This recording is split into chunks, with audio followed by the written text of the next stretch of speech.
Katika kipindi cha Ijue Zanzibar tunapata kujua historia na vivutio mbalimbali ambavyo vinapatikana katika visiwa hivi vya Zanzibar. Katika historia yetu ya leo, siku ya Jumatatu ya leo, tumekuja huku katika maeneo ya Mungoni ambako ni kusini mwa kisiwa hichi cha Unguja. Na leo tutaangalia historia ambayo inahusisha ndege ambayo imeweza kuanguka katika kijiji hichi. Ni katika vita vya pili vya dunia ambavyo vilipiganwa mnamo mwaka 1939 hadi mwaka 1945.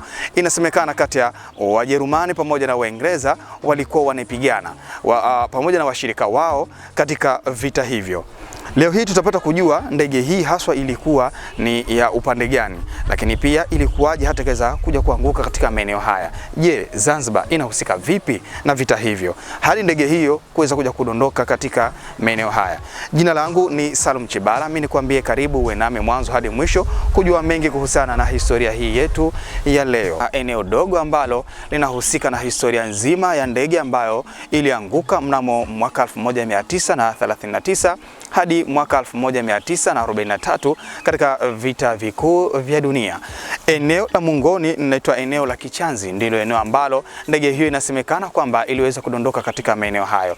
Tupo katika eneo hili, tutakutana na mwenyeji wetu ambaye anajulikana kwa jina la Hatibu. Tutazungumza naye kujua mengi kuhusiana na historia ya ndege hiyo ambayo imeweza kuanguka katika maeneo haya. Karibu uwe nami. Sawa, utajitambulisha jina ni nani na wewe unahusika kinamna gani hapa katika eneo hili ambalo inasemekana kinamna moja ama nyingine ndio ambalo limeanguka hiyo ndege inayosadikika kwamba mnamo mwaka 1939 hadi mwaka 1945 katika vita vikuu vya dunia.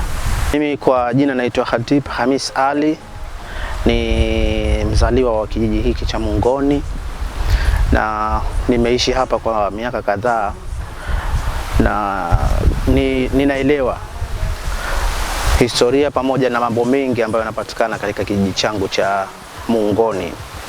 Na tukija katika historia ya kuanguka kwa ndege ya kivita mnamo mwaka 1939 mpaka mwaka 1945, kipindi hiki ilikuwa ni vita vya pili vya dunia, lakini ndege hii ilianguka mwaka wa pili wa vita vya dunia, ambapo mwaka 1939 ndio ilipoanza.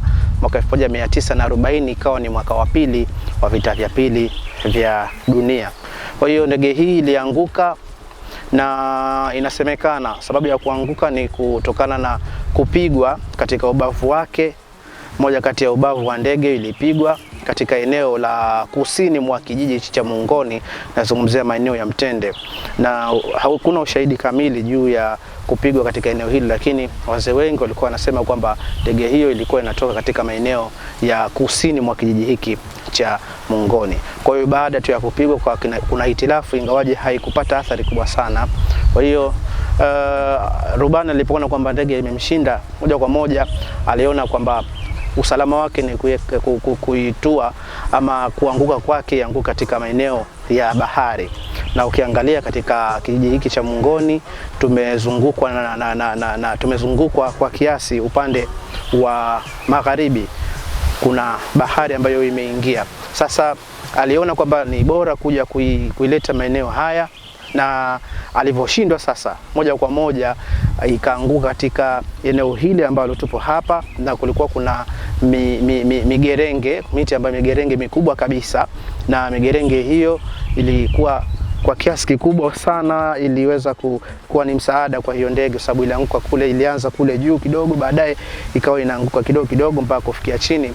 Kwa hiyo hakuna madhara makubwa sana ambayo yalipatikana kutokana na kuanguka kwake. Na ilisemekana kulikuwa kuna rubani pamoja na mtu mmoja, lakini pia historia nyingine inatuambia kulikuwa kuna watu wanne pamoja na mtoto ambaye alikuwa yumo. Kwa hiyo hatujathibitisha rasmi kwamba idadi kamili ambao walikuwa, lakini wengi wao wanasema kwamba kulikuwa kuna rubani pamoja na msaidizi wake. Mara tu baada ya kuanguka ndege hii, wakapigiwa simu wahusika ambao ni Waingereza, wakaja hapa, na kuja kwao wakachukua vile vitu muhimu kwenye ndege, kwa mfano viboksi vile, boksi la kumbukumbu na vitu vingine. Kwa hiyo wakaondoka navyo, wakawachukua wale majeruhi ambao walijeruhiwa, lakini hakuna mtu ambaye aliyefariki dunia katika hao wawili. na wakaweka kumbukumbu ya mnara, kati ya mnara ambao unapatikana katika karibu kabisa na pwani. Mnara huo kama kinara fulani hivi, kama ni sehemu ya kumbukumbu yao waliotengeneza. Kwa hiyo ndege ilidumu kuanzia hapo mwaka 1940. Mara tu baada ya kukaa kwa kipindi kirefu sana, mimi nilijaribu kutafuta hii historia kiundani, kwa nini sasa ndege imeanguka katika kijiji lakini hakuna muendelezo. Kwa sababu mimi wakati ninazaliwa nilisikia tu kwamba kuna ndege ambayo imeanguka maeneo ya Kichazi, lakini sikuwahi kufika, na nilipopata fahamu yangu nikaona ni bora nianze kufuatilia vizuri kabisa hii ndege ilikuwaje na kwa nini sasa ndege haikuendelezwa.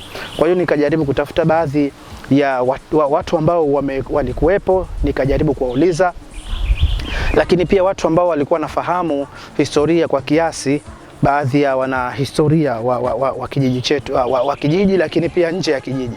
Kwa hiyo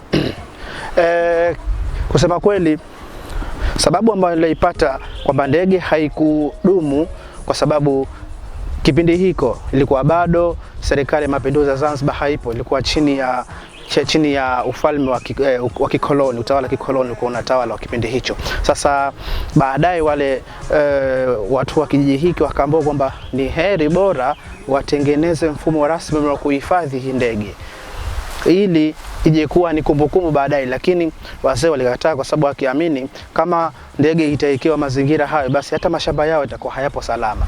Kwa hiyo wakaona bora wafanye hivyo, wakatae, na ndege ikakaa hapo kwa kipindi kirefu, na pengine kati ya kuanzia miaka 2000 sasa hapo ndege ndipo walipata dhoruba kali sana, kwa sababu watu walikuwa wamezoea kwa kipindi hicho, walikuwa wanakuja kuiangalia ndege, unaingia unatoka.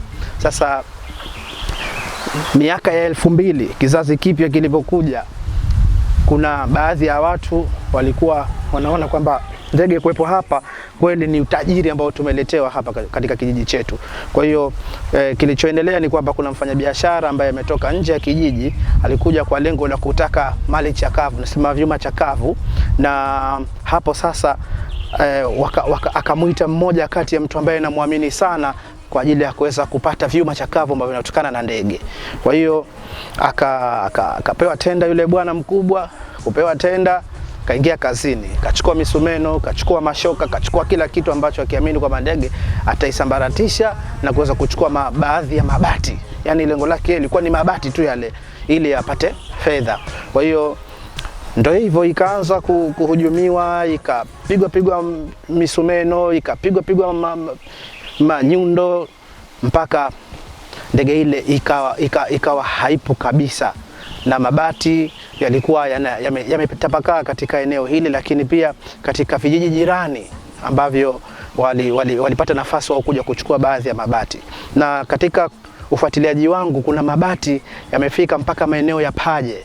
Kuna eneo fulani, kuna mzinga ambao upo kule, mzinga huo unatokana na bati la ndege letu. Wengine walikuwa wanaezekea nyumba zao, wanaezekea vibanda vya kuku, na mpaka leo mabati baadhi yapo katika kijiji ambayo mtu kaezekea tu jiko lake, tutakwenda kuyashuhudia. Kwa hiyo tusema kweli ilikuwa ni swala ambalo kiasi kikubwa ilileta taswira ambayo si nzuri kwa kizazi cha sasa, lakini kwa kipindi kile ilikuwa ni kawaida kabisa, kwa sababu na kipindi kile hakuna mtu yote ambaye alizungumzia swala hilo. Hata ile serikali ambayo ipo kwa wakati ule ama uongozi ambao upo kwa wakati ule haikuweza kuchukua hatua yoyote mpaka kufikia hatua kwamba ndege yote kuweza kuondoka kabisa, na kilichopo sasa ni mabati ambayo yapo. Labda kwa upande wenu kama wanakijiji, hamkuona kwamba kama ulivyosema huo ni utajiri, lakini hamkuona umuhimu wa kuweza kulibakisha hayo mabaki na kuweza kuendeleza kama ni historia katika mji au katika hichi kijiji? Kama ni wanakijiji hawakuona umuhimu huo, kwa sababu kusema kweli laitani ingelikuwa kama wanakijiji wako vizuri na wanaona umuhimu wa kuhifadhi ile ndege baadaye kama iwe ni kielelezo cha historia Mungoni, basi ndege ile mpaka leo ingebaki, kwa sababu wanakijiji wangelikuwa wana nguvu kubwa sana ya kuweza kuitunza hii ndege. Lakini halikuonekana hilo. Kilichofanyika ni kwamba walihisi kwamba ile ndege kama ni takataka tu kuwepo hapa, kwa sababu imekaa kwa muda mrefu, hakuna mwendelezo, hakuna mtu ambaye anaizungumzia, na huku ambako ipo ni mwituni kabisa. Kwa hiyo haikufuatiliwa kwa kiasi. Serikali nao labda kwa kipindi hichi labda mlifanya nao mazungumzo kuhusiana kuona namna gani kwamba wakaweza kuja kufaa kinamna yoyote ile ili kuweza kuboresha ile eneo na kule kama ni eneo la kihistoria, au labda mmefanya connection lakini hazikuwa nzuri? Kwa kusema kweli, mimi binafsi baada ya kuona hiyo hali ndo nikaamua sasa nijitoe kuweza kuifuatilia hii ndege na kuisoma vizuri zaidi. Nikaenda mpaka nyaraka pale kuitafuta historia, lakini sikuona historia. Na ukienda nyaraka utaambiwa kwamba kuna nyaraka za vita vya pili vya dunia, vita vya kwanza zipo kwa kiasi kubwa sana, lakini nyaraka za vita vya pili vya dunia hazikuhifadhiwa kwa kiwango kikubwa sana kuliko vile vita vya kwanza. Ndio majibu ambayo niliyopata. Sasa nilichokifanya ni kwamba kwanza kuwajulisha ama kuitaarifu serikali kwamba kuna historia kubwa ambayo ipo katika kijiji chetu, na nikafika katika idara tofauti, na nikizungumzia hivyo idara 3 ambazo ni wadau wa utalii hapa Zanzibar. Kwanza nizungumzia kamisheni ya utalii, nilifika kwa ajili ya kuisimulia, lakini pia nikenda idara ya makumbusho na mambo ya kale kwa kipindi kile. Pia niliweza kuambia, lakini pia idara ya maendeleo ya utalii, mkurugenzi pia niliweza kuzungumza naye na kuweza kumwambia kwamba tuna kitu kikubwa. Kwa hiyo wao walichokisema ni kwamba basi watafanya utaratibu kuja, na tushukuru hilo kwamba walikuja wote. Mwenyekiti kamisheni utalii kwa kipindi kile, serikali ya awamu ya 7 alikuja, lakini pia mkurugenzi idara ya makumbusho na mambo ya kale alikuja pia kujionea, na hata mkurugenzi wa idara ya utalii pia na yeye alikuja kuweza kuona kile ambacho kilichopo. Lakini kati ya ahadi ambazo tuambia kwamba watajenga ukuta na mnara, kuona kwamba kuna kitu kikubwa sana, historia kubwa sana ambayo ilitokezea, lakini watu hawaielewi. Mtazamaji wa Tifu TV, bado tuko katika eneo hili la Kichazi ambalo lina historia kubwa inayohusisha ndege ambayo imeweza kuanguka katika vita vya pili vya dunia mnamo mwaka 1939 hadi mwaka 1945 katika eneo hili la Mungoni. Na tumeweza kupata historia fupi ambayo inahusisha ndege hiyo, wapi ilitokea, na lengo la kuweza kutua ilikuwa ni kuweza kuitua katika eneo la pwani ambayo ipo mkono kulia kwa hapa ambapo mimi nipo. Lakini tukaona kabisa kwamba rubani imemshinda na kuweza kuanguka katika eneo la karibu kabisa na hiyo bahari ambayo ipo katika eneo hili. Licha ya kuweza kuibiwa ama kuweza kuchukuliwa vitu ambavyo vinaashiria uwepo wa ndege hiyo, je, kuna ishara yoyote ambayo bado ipo katika eneo hili? Na kama haipo tutajuaje? Mimi nikwambie tu usikose kuendelea kuwa nasi katika mwendelezo mzima wa historia hii ambayo tunaiangalia katika eneo hili la Kichazi. Nikwambie tu, na kama nilivyokuambia hapo awali, tupo katika eneo hili la Kichazi. Lina historia ndefu kuhusiana na ndege ambayo imeweza kudondoka katika maeneo haya. Lakini nilikuacha na swali kwamba je, kuna ishara ama dalili yoyote ya kuweza kututhibitishia kwamba ni kweli hapa palikuwa pana ndege licha ya kuweza kuibiwa kwa hivyo baadhi ya vitu? Tupo naye Mr. Hatibu, ataweza kutufafanulia kuhusiana na swala hilo. Vielelezo vipo hapa kama kweli ilianguka ndege, na vielelezo hivyo ni mabati tofauti ambayo yapo hapa, kama nilivyosema kwanza kwamba hii ndege kwa asilimia 98 imeweza kuondolewa katika eneo hili. Kwa hiyo kila mtu alichukua kitu ambacho alikuwa anakihitaji, lakini asilimia 2 inapatikana hapa. Na kuna vielelezo vingine ambavyo mimi niliwahi kufanya utafiti kwa kiasi, nikaangalia kwa upande wa Uingereza makumbusho yao. Ukienda katika makumbusho ya Uingereza hayo, ama ushahidi kwamba upo hiyo ndege ilianguka, na mpaka namba ile ndege na vielelezo, kwa sababu wale wenzetu wanatunza sana kumbukumbu. Na yani hiyo ndege ambayo imeanguka hapa Zanzibar, na kumbukumbu iko kule. Kumbukumbu ipo, sababu niliwahi kumuita mmoja kati ya vituo vidogo kabisa vya habari ambavyo vinapatikana kwenye mitandao. Walikuja hapa wakarusha ile taarifa kwa kiasi. Lakini baadaye mmoja kati ya watu ambao walicomment wakasema kwamba hii kweli aliwahi kuona katika historia za upande wa Uingereza katika makumbusho moja, lakini sikuweza kudadisi zaidi makumbusho gani. Na taarifa hii pia nimewapa hata idara ya utalii, niliwaambia kwamba vielelezo hivi vipo. Kwa hiyo wao walikuwa waende zaidi, kwa sababu mimi sikuweza kwenda kule nikafuatilia zaidi. Kwa hiyo serikali na hili waliangalia kwa upande mwingine, waweze kuona ndege ilikuwa iko vipi, historia yake. Nafikiria watapata zaidi kama wataifuatilia katika maeneo, kama wataifuatilia katika makumbusho ya Uingereza. Ukiangalia katika eneo hili pia mabati yapo mengi sana, na kila ukifukua hapa utaona mabati tofauti tofauti, ila kwanza. Lakini pia kwa upande wa vijijini ambako wanaishi watu, sababu huku hakuishi watu, huku ni eneo la kilimo tu, pia mabati yapo, watu wamewezekea mpaka sasa hivi hapo. Lakini pia watu wengine wana nyaya zile za ndege kipindi hicho ambacho walizipata, watu wakaondoka na waya, wengine wakaondoka na maringi, wengine wakaondoka na viti, wengine wakaondoka na nini. Kwa hiyo baadhi zinapatikana, na idara ya makumbusho ya mambo ya kale walisema kwamba watafanya utaratibu wa kuweza kuvirejesha. Kuvirejesha vipi? Maana yake wavinunue mikononi mwa watu, lakini mpaka sasa ile swala bado halijafanyika, ili kuweza kuweka hapa kama ni memory ama kumbukumbu hapa, vile vitu ambavyo vilivyopo kwa watu vilivyopo katika eneo hili.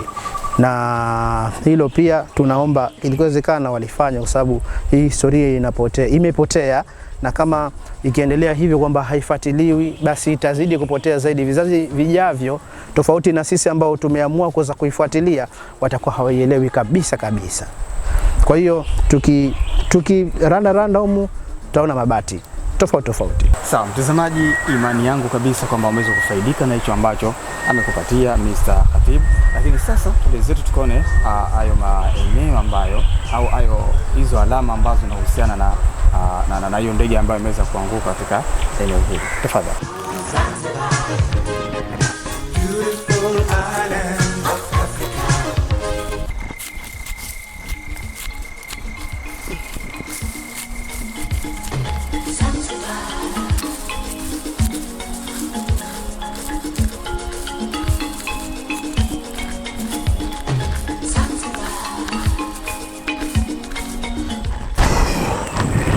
Hili eneo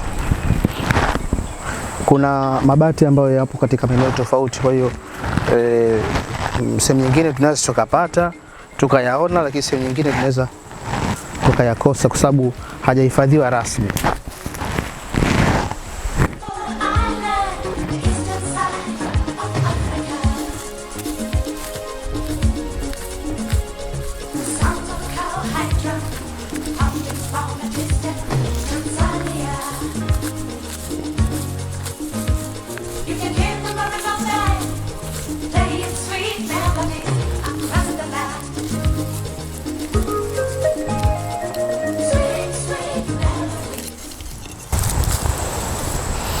Hili ni kati ya mabati ambayo yalikuwemo katika ndege, na ukiangalia hata muonekano wake tutaona kwamba hili ni bati la ndege. Lakini pia kuna maeneo mengine ni mazulia fulani hivi, na hata ukiangalia na haielekei mati yake kwa kama ni gunia la kawaida. Kwa hiyo hili pia ni katika sehemu ya ndege ambayo imeanguka hapa. Mabati tofauti ambayo yanapatikana, kama ukiangalia vizuri mabati hapo katika muundo tofauti kabisa. Kuna ambayo yapo kwa mfumo huu, na sijui kama ilikuwa ni bomba ama ni kitu gani, lakini ambayo yapo design hii kama eneo ya viungio. Kuna mabati ya design hii pia, lakini hapa design hii.